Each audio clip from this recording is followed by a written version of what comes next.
Syedaralun, sudah sebulan harga emas di Banda Aceh masih relatif stabil. Total per Senin 3 Oktober 2022, harga emas murni kadar 99A kini dijual Rp2.700.000 per mayam, belum termasuk ongkos buat.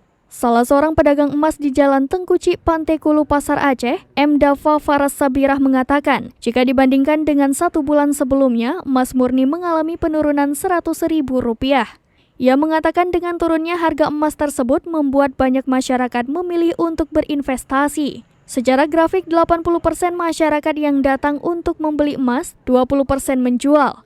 Selain itu, seminggu terakhir sebanyak 15 orang pembeli datang ke tokonya untuk membeli mahar.